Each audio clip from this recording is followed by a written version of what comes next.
Бірде мынандай бір жағдай болған екен.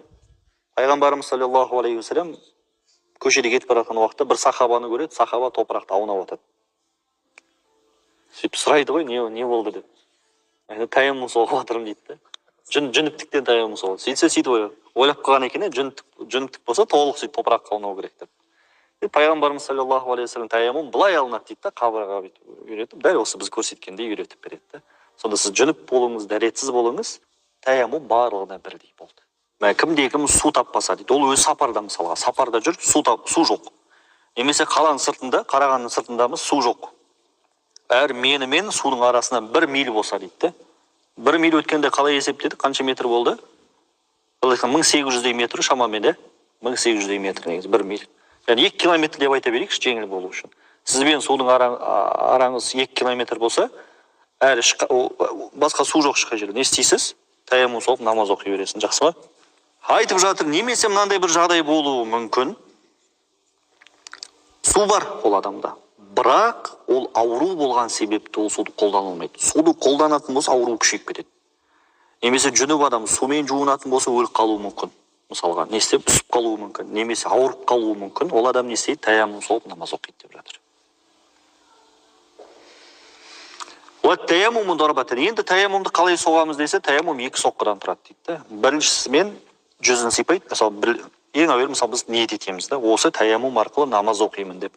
Ниет етеміз да, одан кейін істейміз, қолды осылай ашамыз да, осылай қоямыз, алдыға, артқа сырғытамыз да, бірде тұрамыз да, не істейміз? Бетімізді қалай жуамыз? Дәл солай толық сипаймыз. Одан екінші мәрте қайта қоямыз, алдыға, артқа қағамыз да, не істейміз? Оң қолды бірінші, одан былай бұны, артын былай, артын, одан ең былай да. Былайдан сақинаны асын салып, немесе былайдан да сипай берсеңіз, әйтеуір толық сипасаңыз болды. Ең бастысы. Сізде дәрет тахарат бар болып есептеледі. Есейсіз, одан кейін барып намаз оқи бересіз. Кез келген жерге бар таяммум соға берсек болады. Енді қараңыз, жердің жынысынан болу керек деп жатыр да. Жерден болу керек. Оны қалай ажыратамыз десе, оны ғалымдарымыз қысқаша былай қағида айтып берген да бізге. Отқа қойған уақытта балқымайтын, немесе күл болып кетпейтін болса, онда ол жердің жынысынан. Сонда алтын, темір, ағаш, пластмас жердің жынысынан емес. Не үшін? Себебі ол балқып кетеді, еріп кетеді, күл болып кетеді.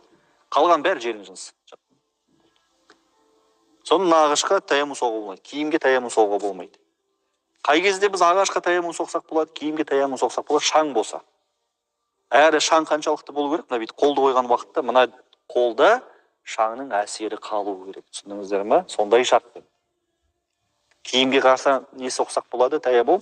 Егер қолды қойғаннан кейін қолда ненің әсері қалса, шаңның әсері. Себебі шаң ол негізі топырақта, жердің жынысынан. Оны негізі топырақ деп айтқанда. Ол шынымен топырақ негізді, майда жұмсақ. Сондықтан сондай болу керек, жақсы ма? Киімге таяммум соқса болады деген сөз кең тараған ғой жалпы бізде. Дұрыс па? Бірақ оның бір шарты бар. Қандай шарты бар? Мысалы, мен киімге қай кезде таяммум соқсам болады? Киімі шаң болса, қаншалық шаң болса, қолымды қойғаннан кейін мынаған не шаң жұғатындай. Әсер қалады. Аха, сол кезде ғана болады. Енді қараңыздар, таяммумде қараңыз, таяммумде ниет ету парыз екен, бірақ дәретте ниет ету сүннет. Неге олай болды, білесіздер ме? Себебі су, қараңыз, су өздігімен тазалайды да. Су сіз ниет етпесеңіз де, сумен жуатын болсаңыз, ол тазалып кетеді сол жер. Ал топырақ негізі ол ластаушы нәрсе. Сізді, яғни ластаушы деген мағынасы, яғни сізді шаңғылатты, керісінше топырақ деген. Қай кезде ол не істейді, сізді тазалаушы болады, ол сіз ниет етсеңіз ғана да. Түсіндіңіз бе? Ниет етсеңіз ғана ол тазалаушы болады. Ал бірақ ол затында ол негізі сізді не істеуші? Ластаушы ғой негізінде, енді былай.